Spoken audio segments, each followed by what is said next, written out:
Welcome to Creative Web Tips. In this video, we will be talking about how to make great pins for Pinterest. Hi there, I'm Cassandra. I help newbie entrepreneurs find creative and affordable ways to get their online biz started on the right track. I'm here to talk to you about how to make awesome pins and the benefits of using Pinterest for your business.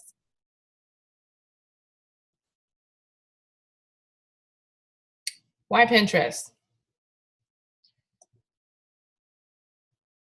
Well, the benefits of using Pinterest are as follows. It's a visual search engine.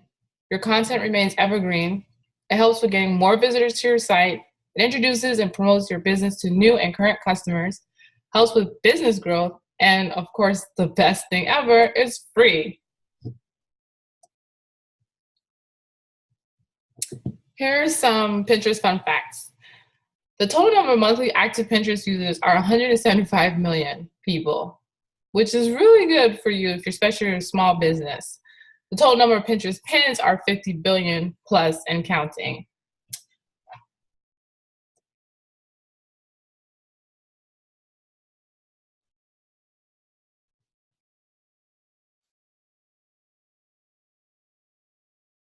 So, what do you need to get started? First, let's begin with your best ideas. Your ideas should help people with a common pain point. Individuals who are looking for solutions. Example, if you happen to be a stay-at-home mom or you're just a parent who is frustrated with your kids leaving their toys all over the playroom and you're trying to find a solution to organize their playroom. The ideas that can help would be with planning a way for them to organize the toys in a manner where the kids would be able to find the toys and be able to put the toys away.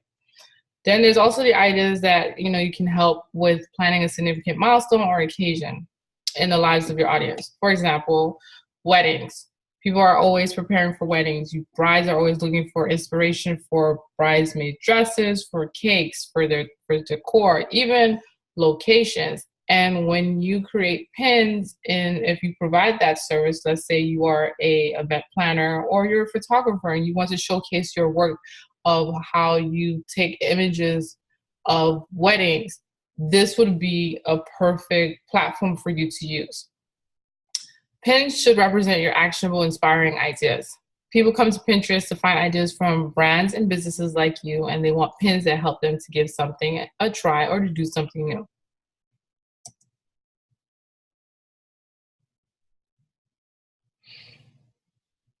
Creating for Pinterest first. As stated before, Pinterest is a visual search engine. That means when you add your pins with your SEO keyword descriptions, it also shows up on the largest search engine, Google. So, for example, let's say I create a pin on how to do a certain task or activity. When someone goes on Google and types in how to do this particular task or activity, my pin will more than likely show up as one of the options on the list. So in doing that, I just took care of two things in one task. What's not to love about that? I not only created a pin that is SEO rich with keywords inside the platform or Pinterest, but it also complements the Google search. So if someone does look for something in particular for that particular task, my pins would be one of the options that would show up on the list. So if the person wants to read the blog about it, or if they want to see an actual visual idea of how to do this particular task, they have more than one option in looking at it. Use captivating pictures when you're creating your pins. There's an article from the New York Times that goes in detail on why we love beautiful things. Naturally, the human eye is attracted to colors, shapes, and patterns. And best way possible to say is that beauty literally moves us. So, what are the best images or that are best to use on Pinterest? In this case, vertical images are always the best way. As you can see in this example, these are two different pins that I created using Canva, and both images are displaying items in an appealing way. The one to the left, which is the macaron soap gift set, is actually 4 pictures that I combined and it created one pin. And it's just displaying them in different ways and just to give the person an idea of what the product looks like. The one to the right, which is the 5 essential salts, it gives them a display of all the salts, the different colors, and then of course the image below it, it gives them a closer view so that it can see the different textures of these gourmet salts. The reason why this is important is more than likely individuals who are searching online, they are shopping online. They do not have the options to touch, smell, or taste or feel the product before buying. So it is important to basically display these items for them in the most natural setting or relatable way before they purchase it. What are the best sizes to use when you're creating your pins? According to Pinterest, the best sizes for creating a pin are the following: 600 pixels by 600 pixels, 600 pixels by 900 pixels, 600 pixels by 1260 pixels. For me personally, I tend to stay somewhere in the middle, 600 pixels to 900 pixels, but sometimes I do jump a little bit more. I'll go from 600 pixels to maybe 1150, depending. And the reason for that is because you don't want your pins to be too long, because the longer it is, when it uploads on Pinterest, the image may not be seen completely, so it'll get cut off. So what happens is the individual will have to more likely click on the pin so that they will have to expand it to see it in its full scale. So staying somewhere in the middle, you can't go wrong, because then they'll be able to see everything that you're showcasing on your pin. What can you use to create pins? Like I mentioned before, I use Canva, but you're not limited when it comes to the options on creating your pins. You have Photoshop, you have Pixlr, you have Keynote, and you have PowerPoint. Canva, Pixlr, Keynote, and PowerPoint are all free. Photoshop is more likely for those who are a little bit more advanced in designing. There is a monthly fee for it, but if you do happen to have Windows, you have access to PowerPoint, you're good. You don't even have to go and get something else. If you have a Mac, you can use Keynote, which is surprising because when I found out, I didn't think that was even possible. And then of course, there's Pixlr editor. You can find that on a web browser. And like I said before, Canva, which is my preference, it's also online and it's also free. If you guys are interested in having a demonstration on how you can create pins using these particular options, just let me know in the comments below and I'll go ahead and let you know when I create them for you.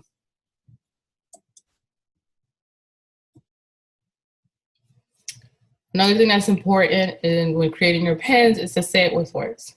You want to include text on your images for better understanding. As you can see for this example here, this is a pin that I had created. And it says how to create substantial income on Pinterest. It's telling them exactly what it is, what the pin is pertaining to. When they click on this pin, it would either lead them to a blog article that I wrote, or to a landing page offer for a particular ebook or course program. And the reason why you would want to do this is it helps individuals who will maybe press for time to easily scan your pins and save them for later. And also you gotta be mindful, a lot of people are looking at Pinterest on their mobile devices, more likely their smartphone. And so if let's say they happen to be taking a quick 30-minute lunch break and they want to scan through Pinterest and they're looking for something, they know that, oh, if they see something that says, oh, how to do this, or this is something that they've been searching for, they just click it, save it, and come back to it later.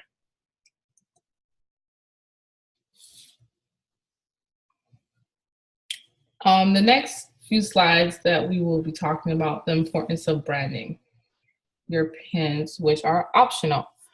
When people use your brand name as a verb, that is remarkable. It's actually one of my favorite quotes when it comes to branding.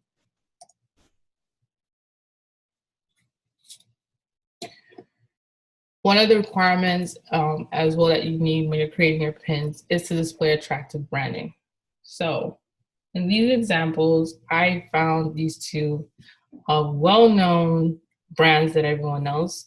So for example, this one with the pineapple upside down cheesecake, it's coming from Kraft. Granted, when you go on Pinterest and you type up pineapple upside down cheesecake recipes, there are a plethora of different pins in reference to that particular recipe. But what makes this stand out is the fact that this one is coming from Kraft. People recognize Kraft, especially because it's a well-known brand, and also it's something that people are more likely going to see when they go to the store. So as you see here, Kraft has created this pin, and they added their logo on the very bottom, and it's subtle, it's not overbearing, and it complements their image.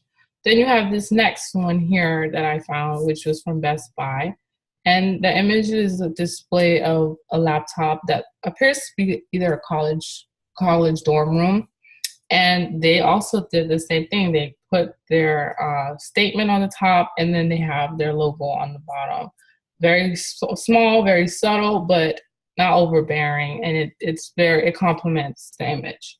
So of course, when someone is searching for something in reference to if it be the recipe or if it be for an electronic device, the branding of that will remind them that they can always go and purchase that particular item or look up that recipe because they recall the brand. It just sticks with people better. Like I said before, it is optional, but if you're a small business owner or you're just starting out, it really actually helps you with creating brand awareness so that people can always recall, okay, I know brand X, Y, and Z is well known for this, or they're consistent with portraying that they provide this product or this service. So this is one of the things that benefits you as a small business owner or online business owner when you display your brand on your pins.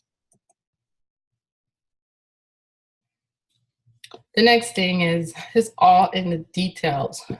A good description can make your idea more compelling and actionable. As you can see in this example, there's a rooms to go pin, and they're mentioning that it is their 27th anniversary sale. They're giving the people a sense of urgency, letting them know that it ends on a certain day, and that also to take action, which is, if they really want to participate in this, that they can go to the actual physical store or shop online to be able to get savings.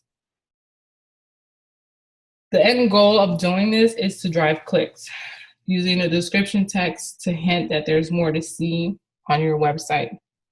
And a strong call to action like shop, make, find, or buy encourages people to make the next steps.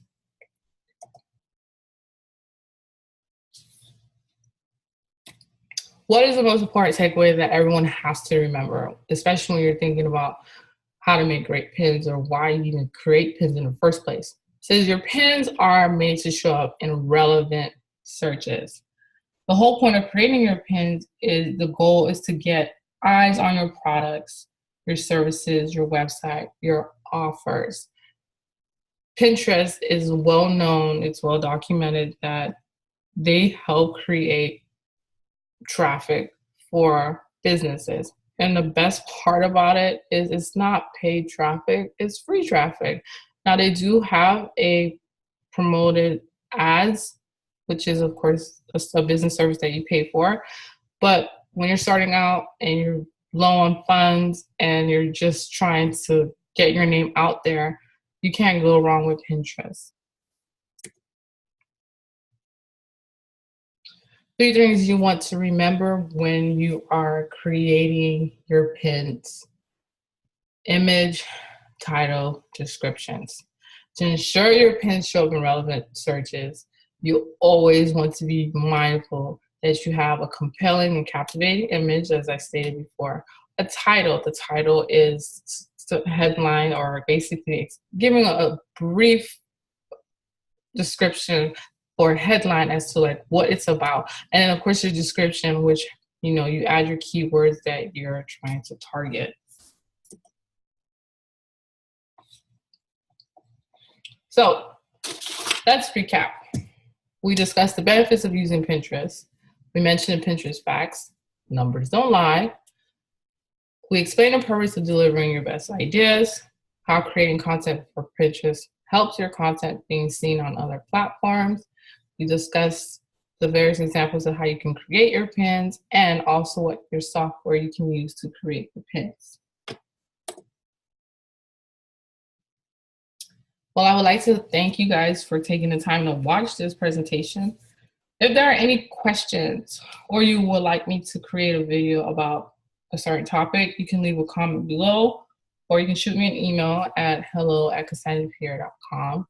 And once again, thanks for watching this. You can go ahead and give this video a thumbs up, subscribe to Creative Web Tips, and there will be plenty more videos to come. You guys have a nice day.